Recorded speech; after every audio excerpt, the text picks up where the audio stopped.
Good morning. Good morning or good evening, depending on where you're watching, or if you're watching after the fact. Welcome to Swahili Sunday. I was not going to do this today. You can probably tell by just looking at me that I do not feel that great. And I'm not somebody that has to look perfect all the time. I like to look nice for the camera, but you know what? Excuse me, Indigo. No, I don't have anything for you. I I know there are a lot of people that listen to this, and rather than canceling it, I just was going to come on for a little while with Indigo. Indigo's here. And what are you doing? What is it? For those who don't know, this is Indigo. You have something you want to say? You want to say something? My girl. This is my four-legged child. I have two other for, I guess, babies. Um, they're cats, and I have to kind of keep them separated most of the time. Like Meow Mix can come and lay here, but this one likes to nose butt them. Anyway, she's a lot of free entertainment. This one, and I enjoy having her. Helps keep an empty house. Cats are great. My one cat Meow Mix lays on me. She uses me as furniture, but this one gets me out and gets me walking and gets me doing things. Yesterday we went to the pool at the doggy daycare so she could swim, and it was raining, and she really enjoyed herself. Speaking of rain, right now the sun is out. We're in between storms. There's another one coming that's supposed to hit later today. No, I can't do anything for you right now. There's another one that's going to hit later today, I think, tonight, maybe tomorrow. And it is actually it's been raining, so when I went out, I'm wearing this because it was cold outside. I'm getting ready to go outside again, take her for a quick walk. Hey, Indigo, don't even think about it. Come here, come now, now. Good girl. Hey, she's trying to go. I don't know why this. That we have a couple of doves that one dove makes a nest in one of my planters, and the other dove, the male dove comes, and I don't know why she thinks she's a bird dog. She's trying to go after them. Anyway, when I went out this morning, right now it's 45 degrees. Yes, I'm in California. It was 38 this morning, 38. It was so cold. And there's snow, obviously, in all both passes, the Cajon Pass and the Tejon Pass were both closed. Going through the Grapevine on the I-5, on the 5, and then going up the 15. Those were closed because they were covered with snow. But there was snow at the lower levels, like other areas in Los Angeles and stuff. This is not normal. And it's kind of like, okay, am I really? Where am I? I thought I was in California. Why is it snowing? It didn't snow in Irvine where I am, but it was rainy, and it was a little floody, kind of right outside my door. There were places where you had to walk through a bunch of water to get anywhere. So we're expecting more rain, and then I'm sure it's going to be cold rain and then snow in the higher elevations, and here in the lower part. So that's been kind of interesting for us to experience this cold weather with snow in areas that normally don't get snow. Some people are getting hail. I had to go to LA, uh, not all the way to downtown or anything, but I had to go. I live in Orange County, and I had to go about 40 miles north, and it wasn't raining in Orange County, but when I got like right starting to get into LA County, just outside of LA County, it was pouring. And so it rained the whole drive to where I had to go to pick up the new hang tags and brochures for baskets and beads.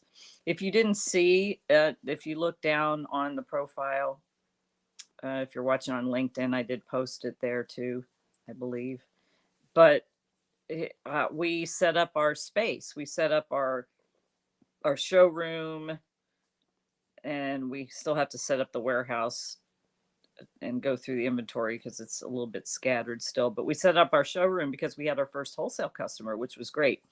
And we're also doing retail by appointments, and soon we will be doing events.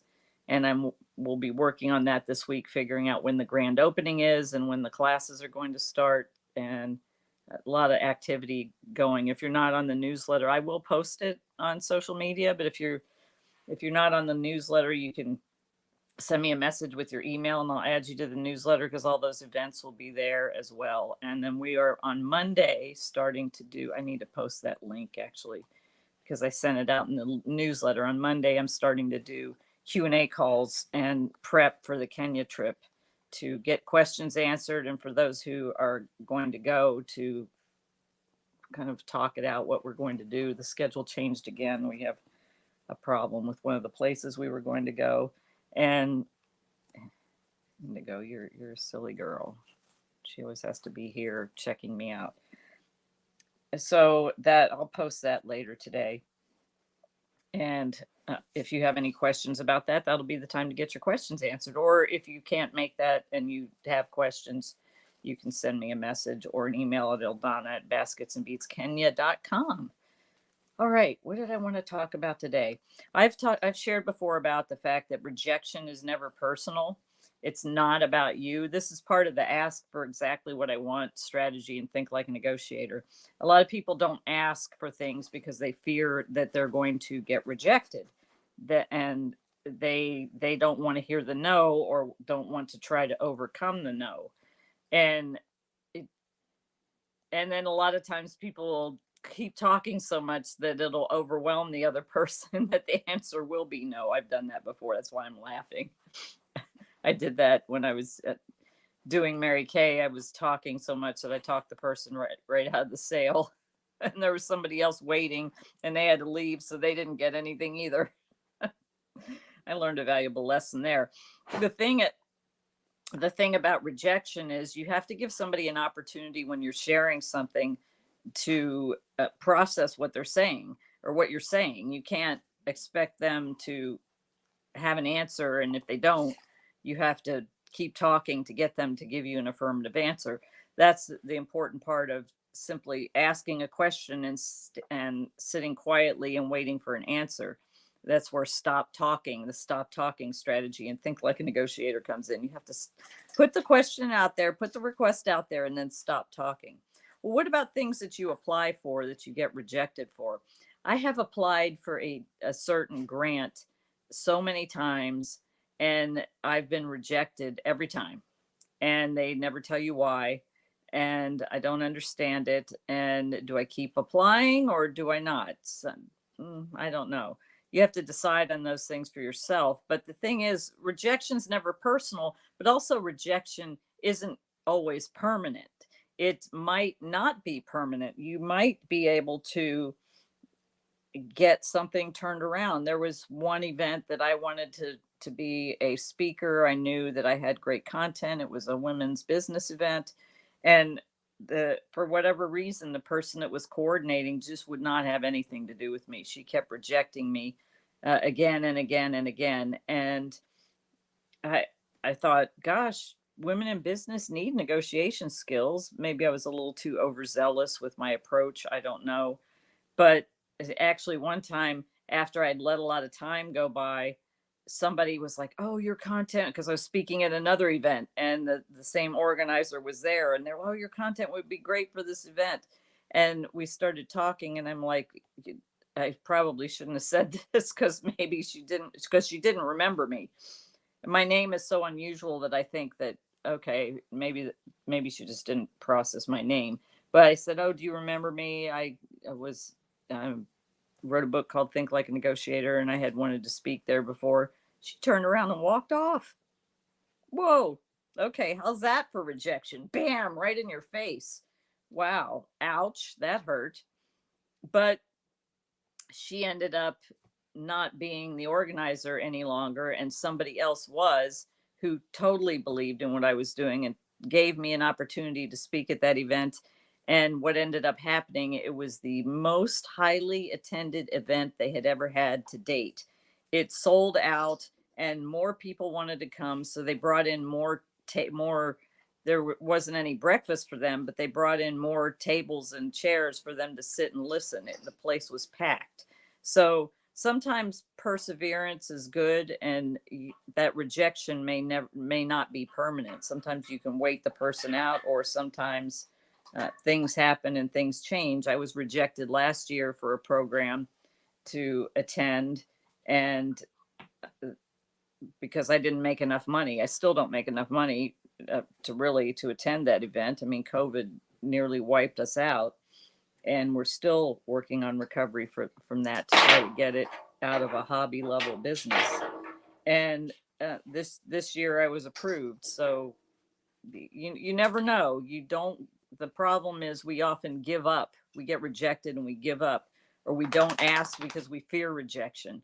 And the thing about rejection is like, okay, why? What's wrong with me? What is it about me? I was removed from a project that really was. I was honored to be included in it, and I thought, wow, this is a great opportunity. I'm so honored. And then one day I just got a kind of flippant email. Oh, hope you're having a good day. We're not going to be using you for the project. And I reacted, which I later had to clean up my situation with that. But it was, I don't know why those kind of things affected me so much. It had, because I was connecting it to my self-worth. So you can't connect a rejection to your self-worth.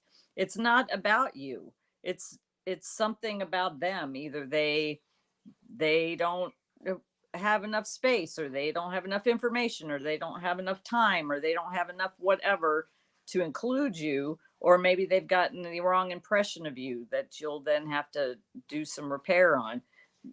I don't know. It's hard to really tell, but it's not about you personally. It's about them, because like I was just saying, the one person wouldn't give me the time of day to speak at the women's business event, and as soon as another person came in there, she saw the value in what I did and brought me in to speak. So sometimes it may be a personality conflict, or it may be some kind of strife or something that they are going through. You have to understand rejection's never personal. That just reminded me of something that happened. I was part of a mastermind, and I had been dating somebody many years ago who died in a skydiving accident, and it was still kind of raw, and I decided to go anyway. I thought, I need to be around people, otherwise I'm going to sit here and curl up in a ball and just be miserable. And some time had passed, but it was still pretty raw. We had been dating for a few months, and then I found out some other things after the fact, and it was just very painful time for me. And so I went to the event, and I guess I probably gave somebody the cold shoulder, because I was dealing with a lot, and I wasn't my normal self. And I actually I felt in my spirit to share it with people. And I don't know why. I didn't really want to. I wanted to kind of sit in the corner and just be whatever. And thankfully, my I usually don't share a room at those events, but I shared a room with a good friend who I'd known for many years, and she was the perfect person to share a room with, because she listened to me, and she was supportive of me, and she was there for me, and I really appreciated it. Actually, now that I'm thinking about that, I should reach out to her and remind her of how grateful I was for that time, because I really needed that. You need, if you people need support, and they need your uh, your support, and when they're going through things. So anyway, I stood up and I shared, because I was like, they were giving people time to share. And so I stood up and shared and said, I'm not coming back this afternoon. I'm not feeling that great. And I explained what happened. And I said, I'm not sharing this to get any sympathy from you. Prayers would be great. I just want you all to know what I'm going through. And one lady came up to me afterwards, and she said, wow, that was a real lesson for me, because I thought I had done something to offend you, because you were very different than you normally were. but and she said, I was thinking about myself instead of thinking about you. And that really brought that home for me too. It's We never know what somebody's going through, and they may be acting a certain way or reacting a certain way. I've said this before about, people videoing people having a meltdown in public and posting it online. Would you like that to be you if you had a meltdown in public? Not to say that you would, but what if something happened and you got affected by something or triggered by something or whatever, and you had a reaction in public, and somebody pulled out their phone, and instead of trying to comfort you and calm you down, they're recording you so they can put you online. I don't think anybody needs that. People need support more than they need to be recording people to get likes or whatever. So just consider all of that, and the importance of rejection just is not a personal thing. Even in the dating world, somebody rejects you, it's not about you. You're probably not the right fit for them. They're not the right fit for you. They're not rejecting you per se. They're rejecting whatever you represent that doesn't align with them. So it's same thing with friendships. You should be friends with people whose values align with you, who who are there to support you, who are there to uplift you and carry you when you're down and lift you up. Stop it, Indigo. Lift you up, and help you climb and get to a level of success as you're going. eWomen Network calls it lift as you climb. There's too many women that step on other women as they go up. I guess men do that too. It's not the right thing to do. So just keep those things in mind. I have Indigo here who's like, I don't know why she keeps pawing at me. Do you need to go potty or something? It's like having a toddler. Yes, I'm talking about you.